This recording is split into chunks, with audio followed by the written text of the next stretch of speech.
This is 365 Sports, powered by Sikkim365.com. Welcome to the Triple Option.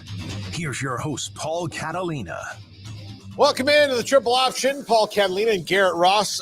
Pierre Nugent, we are having technical difficulties connecting. I believe that Minnesota internet is slower. There's something. Maybe That's, it's the I pine think trees or something. I think it's perpetually frozen. Like the lines in Minnesota are just covered in ice, even in non-icy times. I mean, it's just how it has to be. Mm-hmm. I'm still cold from being there 6 years ago. See, I think I could do well with it. I think I would be better off in an environment like that than in Texas. Garrett, I don't think you know what you're talking about here. This is like minus 12.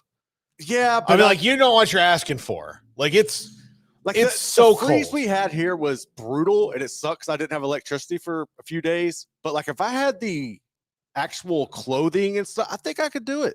I really think you can do it. I really do. I know that I can't. I'm willing to accept my weakness on that I'm incapable of dealing with it. See, I would much rather deal with the cold than the hot. So I think I could. See, I can tell you that many times during that 8 days I was there, 9 days, I walked down to like the front desk, like asked them a question. And then I'm like, how are you Mm-hmm. like, how is this not making your brain melt that it is this cold and you can't just like go outside? You can't just stand outside. That's fine. You can't go take a walk. You can't be outside at all. You have to be in here. I mean, there's ways to do it, man. Like, if you're telling me I could get like on a snowmobile or something,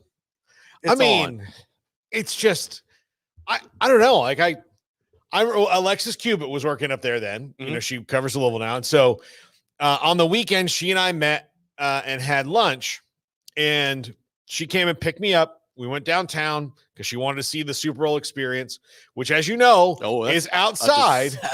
And they had heaters and everything, and it was like a lot of traffic, but it was like -6. And I remember thinking, like,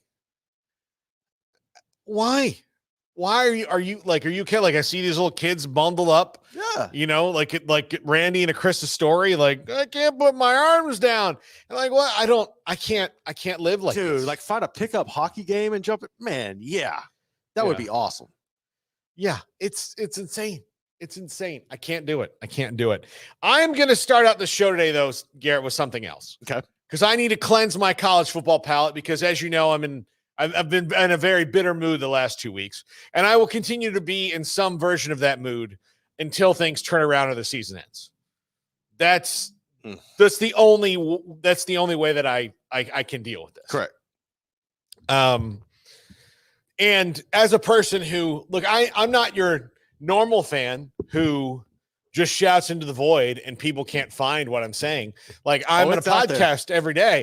You could, if you were interested in like maybe some insightful looks into your program, you could have listened.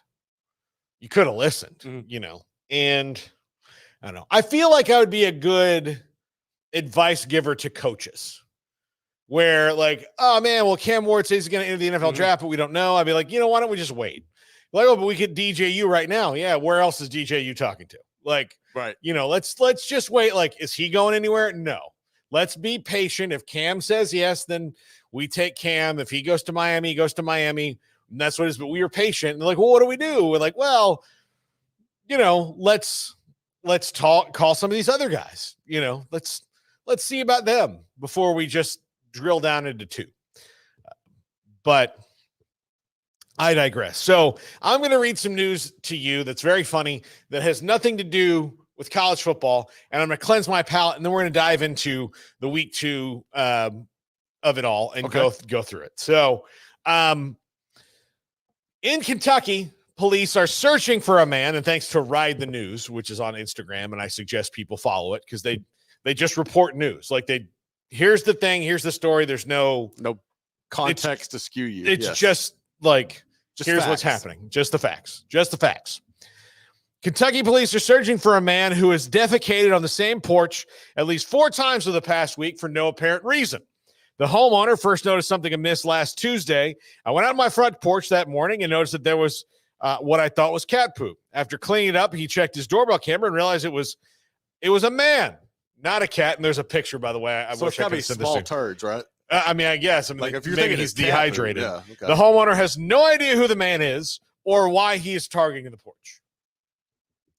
That's And so this guy, look, I'll tell you, we can't see it. He is looking up at the camera. Like there's a picture it's here. Personal, yeah. Like he is looking up at the camera, so he knows there's a camera there.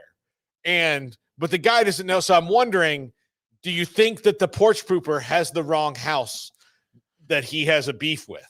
It's either the wrong house or it's something related to maybe the dude's wife or something like the guy cut him off and he's like one of these psychopaths that hunts him down. And I mean, like that's some next level. Look, I'm stuff. assuming that this guy lives close. You would have to. Because, and here's why. Well, first of all, he's going in there, like he's just going and then having to like. You're just like scooping and rolling. You're not giving your wipe time or your Japanese bidets. Yeah. No. Yeah. So we're not like you're asking for diaper rash. Bottom line, this guy is. So now, granted, I know he's low to the ground, so there's probably a little less of that. But I'm looking at this picture and he's wearing socks, so that leads me to believe that he is close. And just whenever the mood strikes him, he runs over. I wonder, does that. Maybe this is a guy who's homeless and this dude like no, he's definitely not. He's definitely not homeless. Not homeless. Okay. No. Dude, I don't know, man. That's some. He's like wearing basketball shorts and t-shirt and socks. Like, I don't know what would drive you to do that. But it definitely seems personal. Yeah. No, I know. It's just such a weird thing that you would do that and then you risk jail for it. And then you go to jail and like, I was taking dumps on my neighbor's porch. It's a really stupid thing to commit a crime. We had, and I remember this because we're always going to remember this, but we're at the radio station. We had a guy that cut our power. Oh yeah. Not just cut the power. He didn't just like go outside and like hit the breaker box. No, he literally, while it was on, cut it. Yes. Like used a tool and cut it, probably to great peril to himself.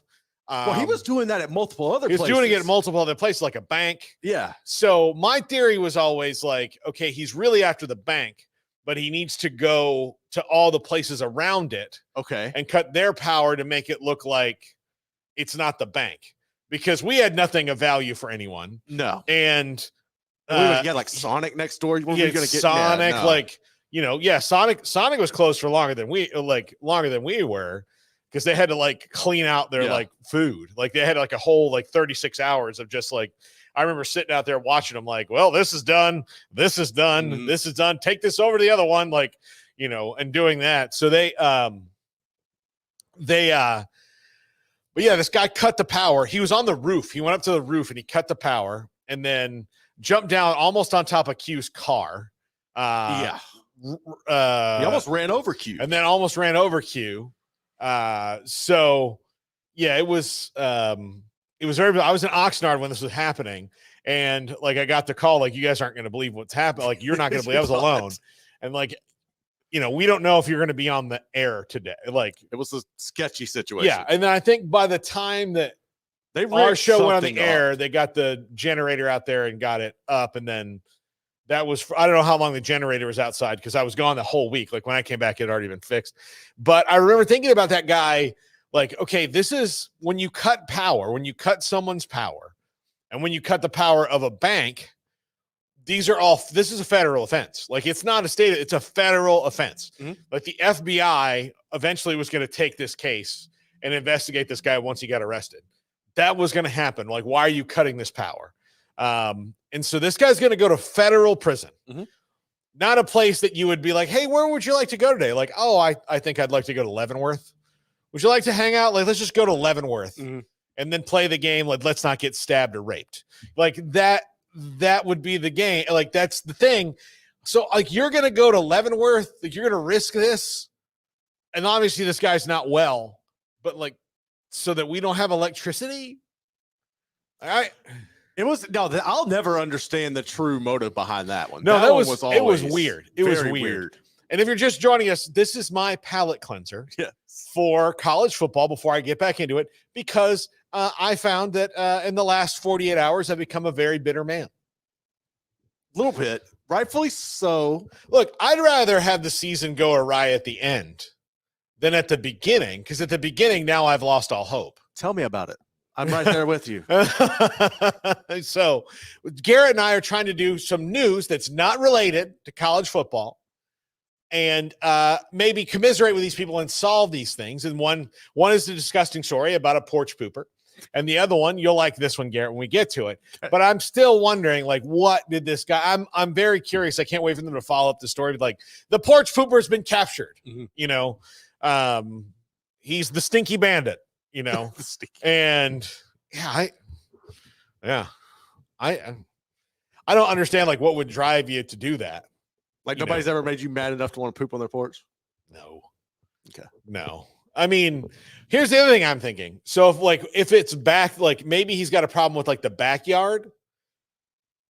So you mean like you don't want to go back there like he's ill? No, like there's a light in the backyard, okay. Or there's something in the backyard that bothers him, but he doesn't realize, like, when you go a street over and you have to count houses, like if you're not familiar with which house it is. Oh, okay, I got you. Like in my neighborhood, I'm fortunate because the guy on the other side, he has the same street number as me. He's just a different street. So our address numbers are the same. Right. So whenever I've had to go there and talk to him, and he's deaf without hearing aids, and he's a young man without hearing aids. So this is how I have to talk to him. Like, hey, Mike, your dog is in the yard. So it's like dealing with Smokey. Yeah. Like, but he's even deafer. Like, you want to come over and get him? I mean, he's okay. He just got through the fence. Like, that's how I have to talk to the guy. But I know he's a nice, like, we don't have conflict. We have a bit of a, I would have, it's not going to happen now, but like when I moved in, our fence line that we share is on his property by like 2 feet, but it's still the fence line that we share. And so I said, hey, I'd be willing to like go in with you to like get this fixed, 'cause it's like falling apart. And he's like, yeah, go ahead and get me some estimates. And I'm like, no. It's your fence. Like, you get estimates and bring them to me, and then we will discuss it. Like, I'm not going to do the work here. Like, right.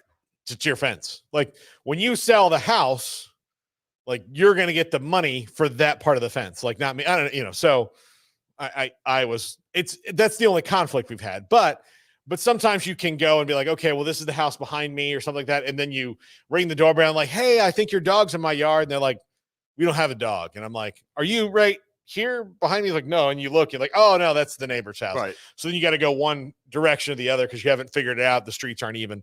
So maybe that's what it is. Like, maybe maybe it's the neighbor who's doing something to him, and he's just going and pooping on this guy's porch. I don't know.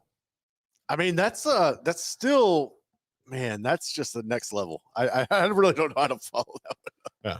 Barry Crawford says, I can make Paul mad enough to want to poop on my porch. Probably could. Yeah. Xavier Wolf, the triple option, really giving us the important stories. Again, I need a palate cleanser. I need a palate cleanser. So here's something that should bring joy to everybody. A Michigan man chugged 24 ounces of ranch dressing in 10 seconds to win a restaurant's inaugural chugging competition. The event, held over the weekend, was limited to 12 participants, with more on a waiting list. All right, what would make you chug 24 ounces, which is basically, it's like a beer mug, of ranch dressing? What kind of prize do you think you would be in for after 24 ounces of ranch dressing? So if this was for the restaurant, I better be able to get my favorite meal free for at least half a year to a year. Outside of that, give me like a free gas card for a year or something. Okay. Yes. Jack says straight up 200. The winner received a $100 gift card and a free weekly order of all-you-can-eat wings until spring 2025. You know, I could make that deal. I could compromise for that. Yeah.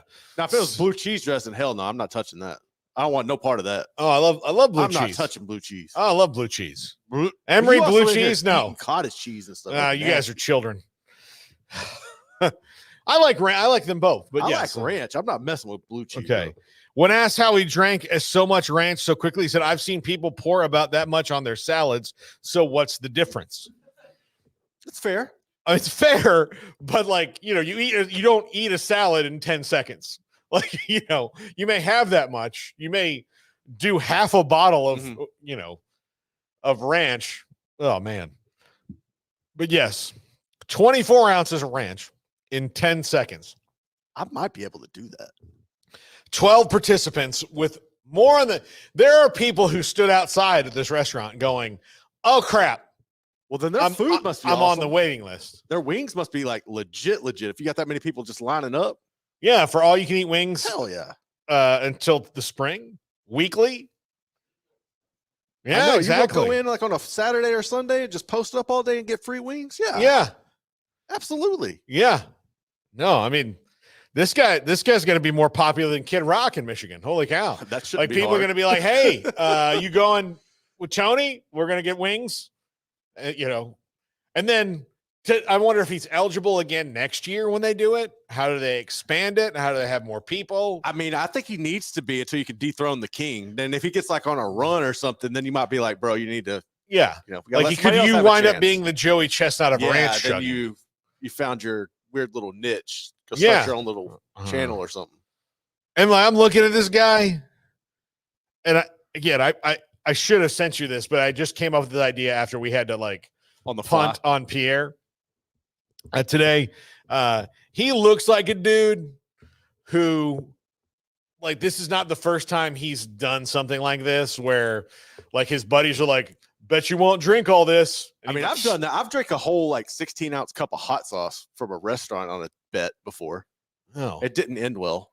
No, especially not for you. I wouldn't think. It was. It did not end well. But I've did you win the bet at least? Oh hell yeah! How much money for that bet? It wasn't very much. Dude, we were dirt poor. It was like $10. We were in high school. Stupid. Exactly. I've been known to do some stupid stuff. Real honest. I had a friend in high school that ate an entire X-Lax chocolate bar. They have the chocolate bars, and you're supposed to just break off a piece of it. And we went around the cafeteria and had a collection, and most of it was loose change, but it came out to $19.24. And for $19.24, he ate that whole chocolate bar. He had the last lunch. We had the last lunch period, and then it was spring football. But we were through workouts. We were through the actual what they would do with us was we would have our practices and our jamboree, which is you play a half against somebody, and then the last 5 days were just conditioning. So they would you weren't hitting, you were just doing conditioning. And that day was the third or fourth to last day. We had one more day after that, which is all going to be weights, right? And so this day was, if everybody ran 10 gassers, end line to end line, 10 of them.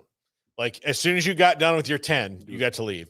Now this guy became a hurdler at Florida. He was a very good track guy, very really good football player too. But it was, we went to Catholic school. I can tell you, whoever the patron saint of continence is was on his side. But you could see like one gasser, and he was a wide receiver. I was a lineman, so we weren't running the same group. But like one gasser, okay, it's not looking good. 5 gassers, like, oh, I think he's going to die.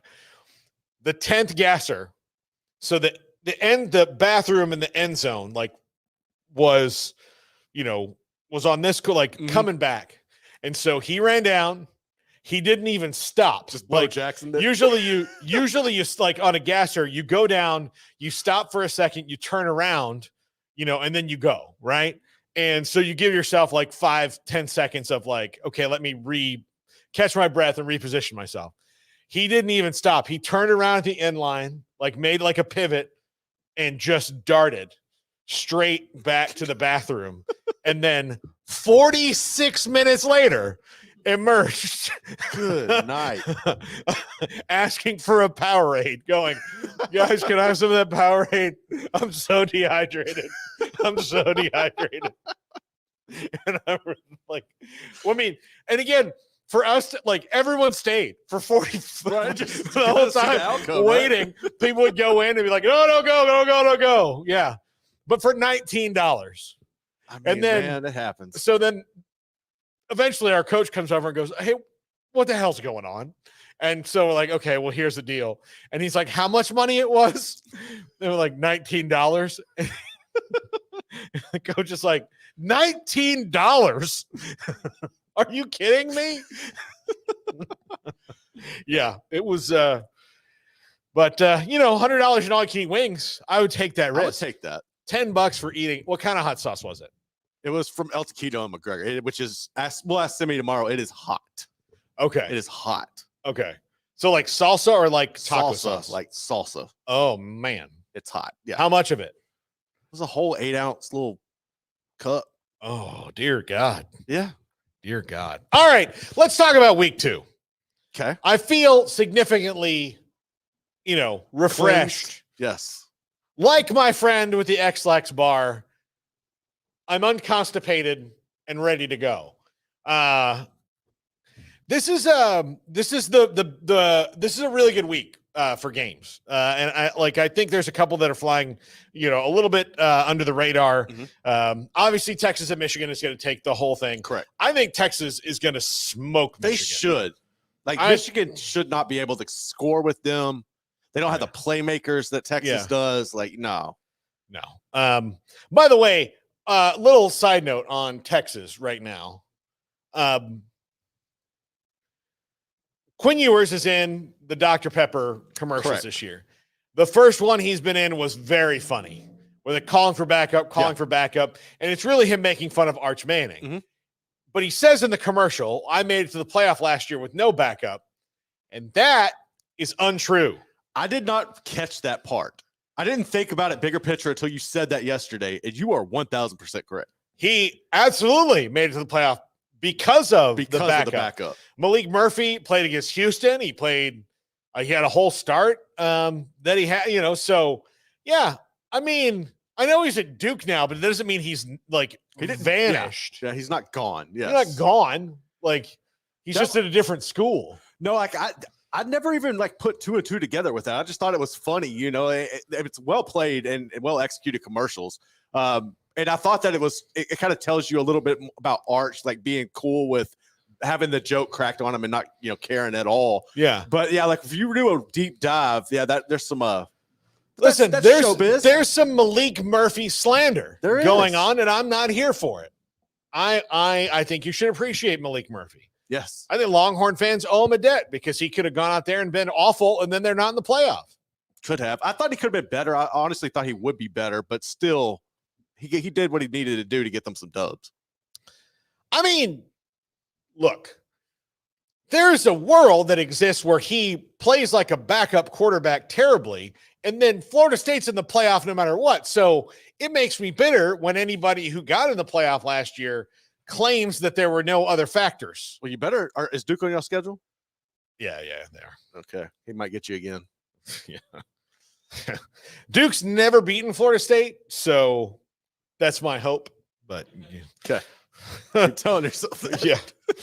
I mean, right now, no one's afraid of the quarterback. So no one, absolutely no one is afraid of the quarterback, which is what's going to happen with Michigan and Texas, because I don't think they're going to be afraid of the quarterback. No. They're not going to be worried about it. They're going to pin their ears back and go. They're going to stack the box. RJ Young on earlier this week, Donovan Edwards has to, step up. And that's going to be tough. Even against the Texas defense that, they pitched a shutout last week, but I don't think it should be indicative of, how they are, but yet. But I think they'll be able to pin their ears back on this Michigan offense and not really worry about much. Yeah, they don't have the playmakers that they had even slightly last year. And and when you look at it, all you have to do is load the box against Edwards, because they have no threat other than that. This one, I would have liked to seen this maybe last year's team go up against it. I guess we did, but that would have been funner. But this should be a blowout. Yeah, no, it should. Yeah, I think that it's a bummer that this game again didn't happen a year ago. But que sera. Another interesting game this week is Arkansas at Oklahoma State. Mm-hmm. I think Oklahoma State will probably handle them, but they should. If Talon Green, can have the kind of impact athletically on the game that I think he's going to have, it's going to be tougher than maybe people expect, because it was just Arkansas Pine Bluff last week, but he's going to cause some problems for a lot of people because he's super, super athletic. He is, but I also think Oklahoma State has the perfect, what their bread and butter is the perfect counter to Arkansas, where you can just run the ball, control the clock, and not let Talon Green get out there as many times and give him less opportunities. And then you could rely on your elder statesmen, because their whole team, their offensive line's old, their defense is old. I think they could be able to control the clock in that game. Talon Green's going to make some plays. He's going to bust off a couple of big plays just because he's that athletic. But at the end of the day, I think the style of that Oklahoma State plays and the experience they have can help them win this game. Yeah, absolutely. I think especially with Ollie Gordon. Yeah, I don't think Arkansas's defense should scare a lot of people. No. So I think that's going to be a big one. Kansas State and Tulane. Kansas State's lost to them before, and so that's going to be tough. I think that they'll win, but again, I picked them to win this thing because I think by the end of the year, Avery Johnson's going to really come into his own. But again, upset alert here. A little bit. No, it's got to be. And I also think this is one of those games where Avery Johnson goes back and kind of looks at the tape from the first game and makes a jump within his passing attack. I think he makes that step forward this week as well. His athleticism, though, against Tulane's defense should be the X factor in that game. Tulane's going to be good. They're going to make it competitive. John Summerall's a hell of a coach. But when you just don't have the key playmakers like a Pratt at your quarterback and stuff that you had when you beat them, and I think that ultimately it's going to come down to is just the depth of Kansas State in this matchup. Yeah, I think so too. And both running backs contributed last week. That's going to be an interesting rushing attack. I'm going to save a couple for the top five so I don't repeat myself today. But one I'm not talking about in the top five later on today is the Cy-Hawk Trophy. Iowa State has the toughest time winning this game. And there are years where you look at that team and you're like, they are definitely better than Iowa. Correct. Everything about them is better, and then they still don't do it. So I'm going to go to Winsipedia here and get the stats on it. I really like Iowa State compared to Iowa this year. Given, Iowa State's offense could be really good, and all of that. And it is all time 47-23. Iowa won last year. Iowa State won 2 years ago, but Iowa State last won in 2022. Before that, they last won in 2014. They've had a 2-game win streak in 11-12. The Iowa State through the late 90s and early 2000s was on their only real streak. And then for the most of it, it's mostly Iowa. Yeah, I can't pick Iowa State in this game. I think this is going to look ultimately very similar to how Penn State pushed around West Virginia last week. I think the size difference and the depth in the trenches is what's going to give Iowa. Plus, it's at home. Now, the interesting thing is going to be with Kirk Ferentz back, does it look like it did last week? And I think it will. Does he actively try to stop it? But I think you don't, honestly. You saw what worked last week. You just kind of come in and hopefully build off of that and kind of just stay out of the way and be the CEO of the situation. But I don't see Iowa State being able to beat Iowa. I just don't. Yeah, I mean, I think Iowa State's a good team. They're good, but I mean, this is always a bad matchup. Yeah, absolutely. So, I think, I'm leaning towards Iowa. I want to, part of me wants to pick Iowa State, but I'm leaning towards Iowa in this one. We're going to take a break in a second. An interesting one for me, South Carolina and Kentucky, in that early SEC matchup for them. Brock Vandegrift there at Kentucky. Let's see how good Kentucky's going to be. What Shane Beamer got going on there at South Carolina. Not a ranked matchup, but just an interesting one to me are these teams going to be good enough to maybe knock somebody off at the top of this league? I would say that Kentucky and South Carolina, with the addition of Texas and Oklahoma, and this is going to 16 teams, Kentucky, South Carolina, Vanderbilt are the three teams that are going to take it on the chin the most, because they're the three teams that are Mississippi State. Maybe those are the four teams that are classically the furthest away from winning the league. I don't trust Shane Beamer in South Carolina. I mean, they have flashes, but they never really scare anybody. And right now, I think what Mark Stoops has been able to do, he's instilled this blue collar chip on the shoulder mentality at Kentucky, where that more than likely, if you're an opponent facing them, you're going to have the advantage from the skill positions, but just the grittiness. They're going to play smash mouth football and try to physically dominate you. And I think that over the finesse of South Carolina, I think Kentucky gets it done. Yeah. I think Kentucky wins this game. I'm just curious to see if South Carolina can sustain anything. But they didn't look that good last week. South Carolina did not. No, they did not. Got a couple more games I want to talk about next, Garrett. And what I think is the sneaky game of the week. It's going to get less attention, and it involves a team in the SEC, and I can't believe that it's getting less attention, except for the fact of the game that it's up against at the exact same time is Colorado, Nebraska. So a battle of two unranked teams is overshadowing the battle of ranked teams that, I think is getting lost in the shuffle. That could be a really, really good game. We'll talk about that when we come back. This is the Triple Option on 365 Sports.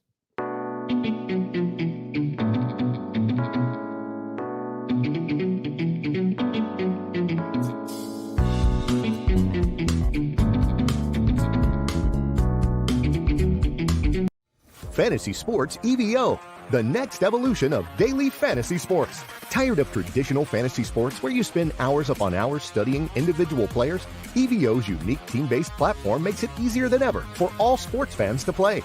No need to know individual players. Just choose your contest, select your teams, and enjoy the game.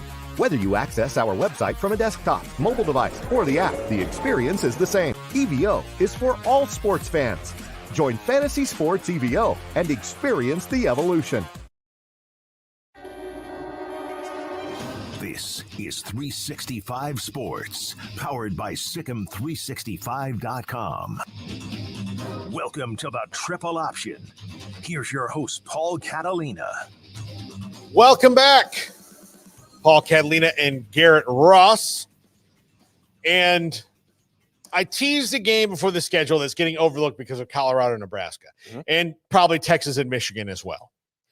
But number 14, Tennessee is it says at NC State. The game is at Bank of America Stadium in Charlotte. So NC State is the home team, but They're playing on a neutral field. which again, we don't like the neutral site things, but I do think given the fact that like there are going to be tons of Tennessee alums that are buying tickets, so this is probably not a stupid idea to have it at a bigger stadium than NC State.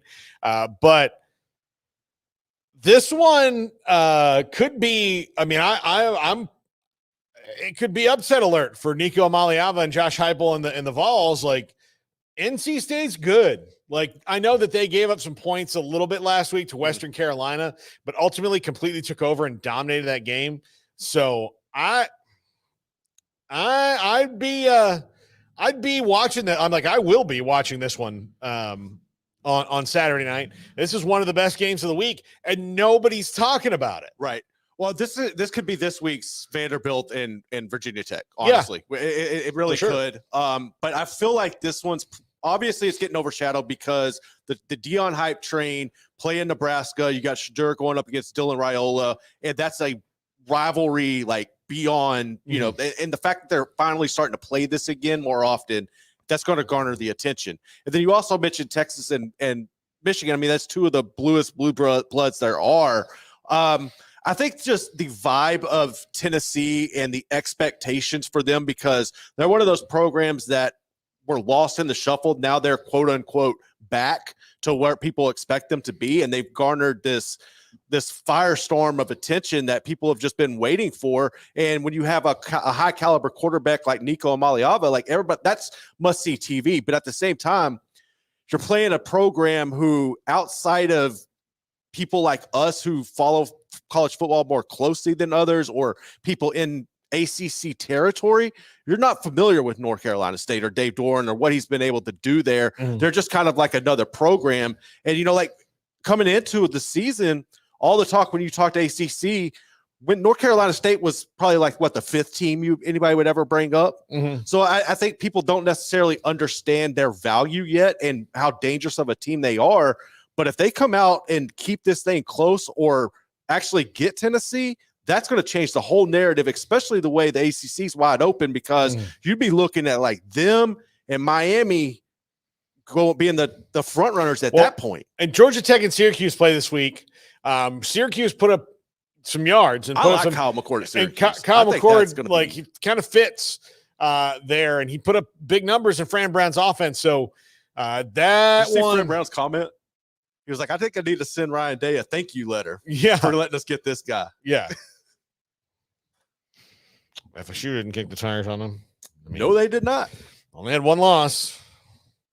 I feel like I was very complimentary of Kyle McCord last year when all this went down. I thought he would be. I like him more than Will Howard.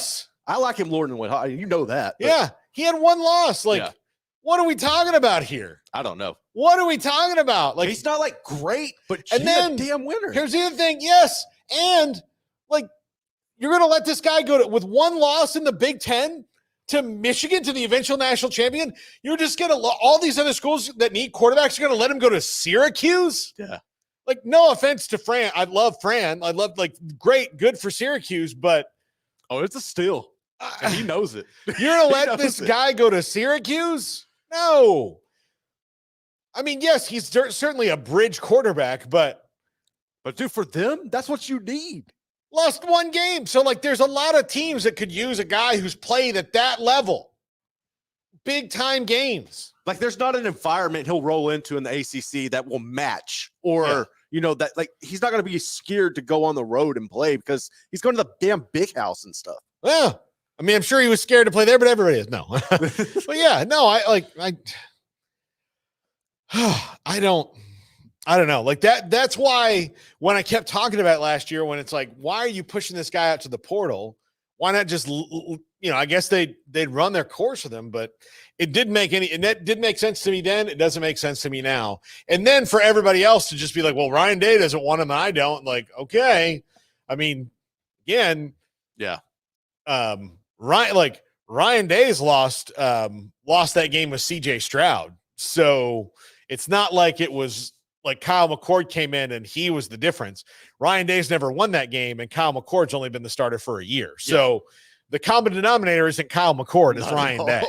So if Ryan's like, well, I'm moving along from Kyle McCord, and it's like, this is going to solve everything.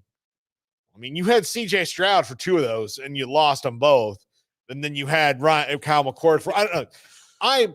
I'm in no way a college football recruiter or a general manager, but I am good at very simple math. Mm-hmm. And I know that with CJ Stroud, the second pick in the draft, you had 2 losses. With Kyle McCord, who will not be the second pick in the draft, you had 1 loss. The common denominator is not the quarterback. Nope. It's you. So, you know, sometimes if you're in the elevator and you're wondering who stinks and then everybody else gets out and it still stinks, then you're the one in the elevator who needs a shower. Like, that's it. Like, you're like, oh, it can't be me. Right. You know, I'm very with shopping this week with my wife. Like, we were in an area, going through the store, and there's a guy in front of us who had terrible BO. It's the worst. And it's the worst. But I was I didn't quite realize that he had been on every aisle with us in the first part of the store. So I was like, hey, you're starting to do some. I was like, is that, she's like, what are you doing? I'm like, is that me? She's like, no, it's him. I'm like, oh, thank God. She's like, you think I would have ridden in the car with you this long and not said anything? I'm like, I don't know. What if it just happened? Nice, what if it just now happened? Yeah. You know, it was fine. It was fine. It's fine. Then done. But yeah, no, I get that. Yeah. Sometimes you have to look a little more inward as to what that is. So that's one to keep an eye on. Tennessee and NC State, I think, should be a pretty good game. I think that, you know, I know there's a lot of people, and Tennessee might roll. I don't know. They might. But I kind of feel like they're not gonna. I would lean more towards they would. I like what they have. I like their playmakers. I like their really just the trajectory they're on right now.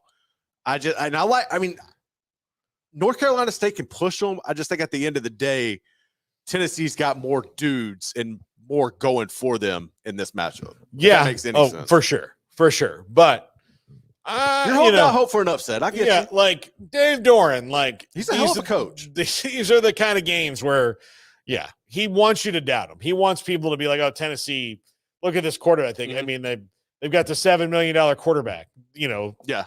Yeah. That's what he wants. I promise you, he's sitting there in meetings this week going, this guy's worth $7 million. $7 million over and over again. Now, the backfire on that is if he goes off and then one of the defensive players is like, yeah, you see why, right? Yep. You get it, don't you? Dude's a freak. Let's talk about Colorado, Nebraska, though. Okay. Certainly contrast of styles. Very much. I've picked Nebraska in this game. I don't know how good I feel about that pick given last year and how that game got out of hand for Nebraska. But it's at home. It's going to be raucous, and they're better up front than Colorado is. Dylan Raiola, while it's still a true freshman, is not a walking turnover. I have no problem saying he's not a walking turnover like Jeff Sims is. No, that was bad. Just like I'm saying that there's only one Hamburglar. There's not another, that he was really, really turnover prone. And so I don't know what's going to happen with true freshman. Quarterback wise, obviously the advantage is going to be Colorado in most of the games they play. Skill player wise, it's going to be Colorado in most of the games that they play. The thing is that you can't do that alone, and we know that. And given that North Dakota State was able to run pretty much right at them, I expect to see this game taken pretty much out of Dylan Raiola's hands and, putting Colorado in a situation where, they're not going to have the ball very much. I think that's going to be the goal of Nebraska to limit those possessions, because that's where an offense that's all finesse and, you called it, you and RJ Young both said the same thing. It's high school football. It's a high school offense. I've seen, dude, I'm telling you, we're going to play that one. I've seen it. It's literally the same thing they were doing at the high school. They've just transitioned it to Colorado, Jackson State, then Colorado. But no, I think at the end of the day, I trust the coaching staff that Matt Rule has. And just to be able to have these guys in a better position to be ready than what Dion and Colorado have. I also think that they're bigger. They're stronger than what Colorado is. And I think they'll have a game plan to where they eliminate Travis Hunter. They try to force Shadur to beat you with this arm. And I honestly wouldn't be surprised if you see him get in a situation where he's rattled and throws a few picks. I think Nebraska, they know how important this game is for their fan base.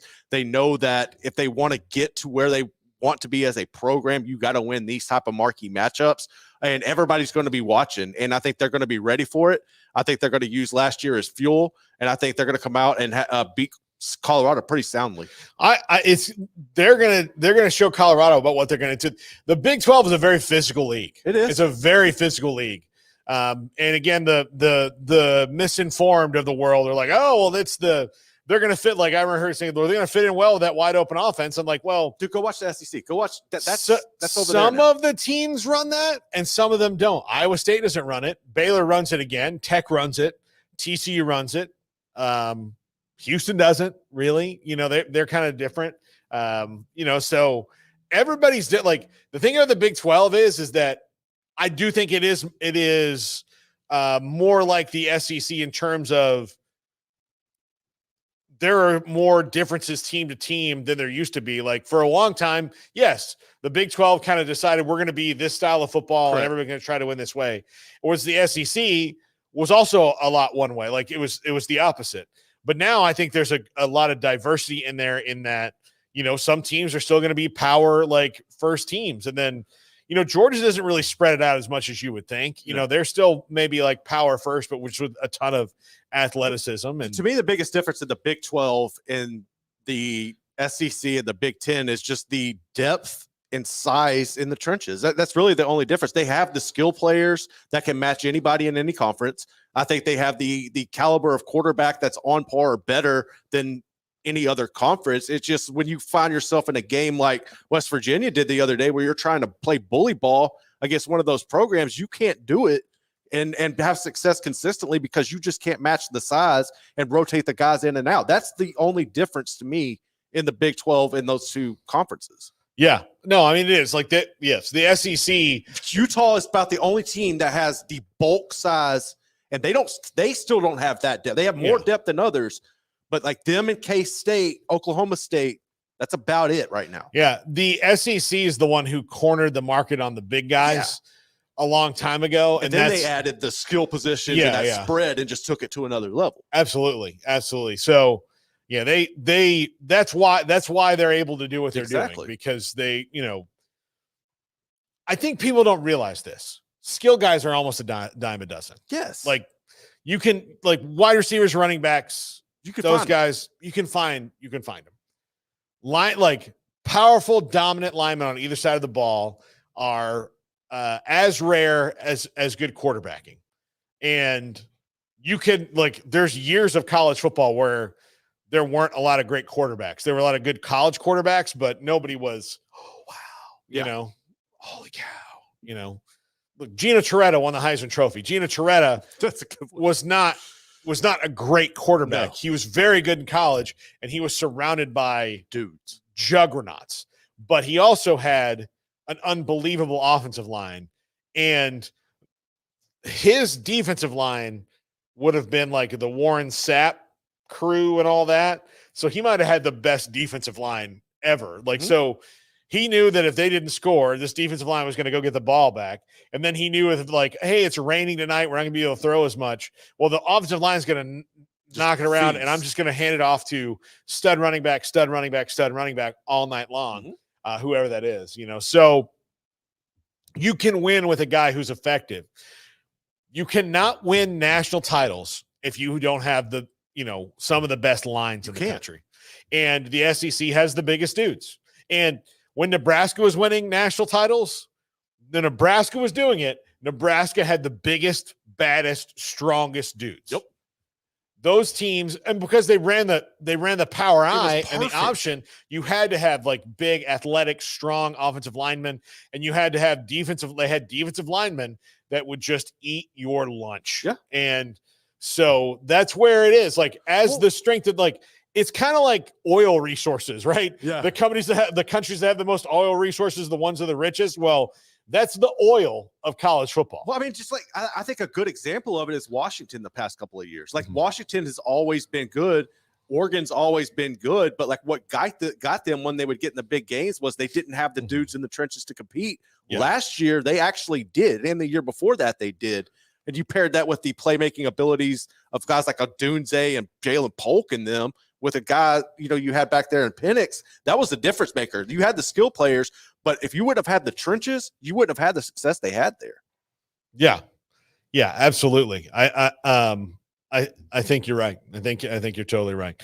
App State and Clemson, an interesting one to keep your eye on. Could be tricky. App State, Clemson's probably going to win the game, but App State's the team that, I promise you, after getting thumped by Georgia, this is the last team that you want to see knocking at your door, who's very historically opportunistic and likes to kick you when you're down. That's the thing. I think you're always, anytime anybody plays App State, the Michigan game will always get brought up, but. Remember, they just went to Kyle Field. Yeah. But then you recently done that at Kyle Field. So that's shown that they wasn't did it to North one-off. Carolina. They beat North Carolina, or they pushed North Carolina to the brink. This is the team that, I don't think so, though. When my confidence is low, I don't want them to come in because that's where they feast. They're the ones who are a little sad. Clemson's going to win the game. But I'm going to tell you right now, App State is going to come in and give them a scare. They are. I just think this is one where Clemson's defense, because that was their only – they looked good for about the first half. They're going to smother App State, and you're going to need – if Kate Klubnik can't make some, big-time plays and smart decisions with the football in this game, then you really need to start questioning, is this our dude going forward? Legitimately, you have to. I think – I mentioned this during the top 5 yesterday. They've got to change the offense because clearly it's been figured out. And nobody is surprised by it anymore. And you don't have the kind of players. Have the weapons. They haven't had – David Hale wrote this morning. They haven't had a first-round or second-round offensive player drafted since 2021. So that's not all that long, but that's 3 drafts now that have happened, 22, 23, and 24, where they have not had a first-round offensive player. Well, okay, that's no lineman, no, That timeline lines up with portal. Right there, right? Exactly. So it's right there. They haven't had a first-round pick on offense, and they're not going to have one this year. No. I mean, they're not. So the streak is going to go on for 4 years. They've got to change what they're doing. Part of that is, they're not getting the same kind of skill players in. And the other part of it is that maybe their scheme has been figured out because they hired Garrett Riley to run the offense they're already running. I thought the point of bringing in a guy who was outside your tree was to shake things up. But that's clearly not the case, And because Dabo maybe wants to run what he wants to run, that's fine. But don't go the way of Jimbo where you get so into this that this is what you want to do and you don't innovate. I'm really going to be interested to see if Garrett Riley stays there after this year, or if he kind of realizes this is kind of hindering me, in my growth as a coach, and I need to go out and kind of prove that it wasn't my fault that Klubnik wasn't developed, and it wasn't my fault that Clemson wasn't able to score. That's just kind of where I'm at. I think he might be on a rehab tour next year somewhere. Yeah, I think so. Absolutely. All right. I think that's about it for today. Paxton, Klubnik sucks like DJU. I don't trust him. No, Paxton, I would like to get your opinion. I think Klubnik's situation is very similar to Garrett Gilbert. Yes. It's very similar. Honestly, if he transferred out and went to found his SMU, he might be better. Texas State or something, or UTSA. Give him Kidding me? Yeah. Put him back down in San Marcos or San Antonio, and he'll probably I don't know, Houston. Yeah. So I wouldn't be surprised to see him find a school in Texas next year to play at, to try to rehab his profile. And then Clemson's going to be stuck with a very inexperienced quarterback again. But they're not hitting it out of the park with these things. No. And, DJU, his is obviously, to me, it's 50% on him and 50% on his coaches. Right. the coaches who haven't realized like this is what he can do. That the best season he had was last year, and what did they do? They took the ball in his hands as much as they could. Well, Damian Martinez helped him. Yeah, exactly. Much. Well, if you've got 4 running backs that you like, maybe do that. Now the problem is that nobody's afraid of him passing, so they're crowding the box and they're going man on the outside, knowing that like, all right, I mean Malik Benson might run past me, but the ball's going to get overthrown or underthrown or thrown to the same yard line, but at a different part of it. Like, oh, well, I mean, he ran to the 30. I threw it to the 30. Yeah, but he was over here, right, and you threw it over here. Like, what's going on there? So, yeah, he's got the yips. But Fight on Natty's, they were talking about USC and says, we may have something cooking with Miller Mosto. I think you do. Congrats to you from this LSU fan. Y'all's defense was so improved. Your quarterback stepped up. LSU, you took advantage of LSU's ignorant mistakes. Hats off. Y'all have a fun squad. Yeah. How hilarious is it that the first thing, I mean, it's not hilarious to me. I mean, the biggest thing that he did, that Danton Lynn did, was come in and go, all right, you guys are like doughy soft. Dude, so we're going to make you physically better. And then the scheme was secondary to that. But I'm just kind of surprised that Lincoln Riley let that happen. That's what confuses me. Part of me thinks that long, like man. he, with how he works, he's the offense, the defensive coordinator's the defense, and then that he just leaves it alone and maybe leaves it alone too much. Yeah, but at some point, I kind of feel like that's one of those situations, and I could be totally wrong on this. This is all speculation, but where it was kind of like you're loyal to a fault to somebody. Mm-hmm. And maybe he was just loyal to a fault to Alex Grinch, and ultimately, and he wouldn't be the first coach that's done that. We see it happen all the time. But yeah, I think and I said the other day, if they can continue to build off of the success and that defense gets better, Lincoln Riley owes a lot of people apologies for not having this in place to fix beforehand. Yeah, absolutely. Later on today, in about an hour, we have a fun show today. Did Rod Babers ever get back? Do you have he was supposed to get with Smokey. We're still waiting, but if we get Rod, everybody's going to be on video. Yeah, okay. So we've got Taylor McCarg today. Yep. He's doing San Jose State and Air Force, which should be a fun one. That should be a fun one. Air Force, who comes in here next week. Yep. By the way, to Waco. Stevenson Sylvester from Utah, who was great the last time we had him. Yeah. Was phenomenal. He does he's the color analyst for Utah. Rod Babers from the Horn and on TexasFootball.com. We'll talk to him. Jeff Traylor on the show today, and our first of what is going to be a recurring Wednesday segment with Zach Gelb of CBS Sports. And today we're getting into what I believe is Pod 4. I think it's 3. Is it 3? This is 4. This is okay, Pod 4. This is the Four Corners pod. That's why it's Pod 4. Pod 4 Corners. Arizona State, Arizona, Utah, and Colorado. 3 of those teams have very interesting games this week. The Arizona State, Mississippi State one's another one that gets lost. Yeah, that gets lost. Be fun. They're both teams that are in the same spot. Mm-hmm. So we'll see. That one could be fun. Utah plays Baylor. Interesting game. Colorado, Nebraska. And just so I don't sound like a total idiot, Arizona, Northern Arizona. Arizona plays Northern Arizona. That's why I said it's not, all that interesting. No offense to Northern Arizona. If you're a Northern Arizona person, maybe you're interested in this game, but I think it's interesting the fact that Tedero McMillan's playing in it. There was something I need to go find the video. There was something in Northern Arizona's game last week. Like they had a person in the end zone because I think they're the Lumberjacks, and they were like sawing off this big ass tree. Mm-hmm. Like that was part of their scoring thing. It was like a random, weird thing they did on the sideline that was funny. Yeah, absolutely. So that's going to do it for the triple option. We'll see you in an hour, everybody.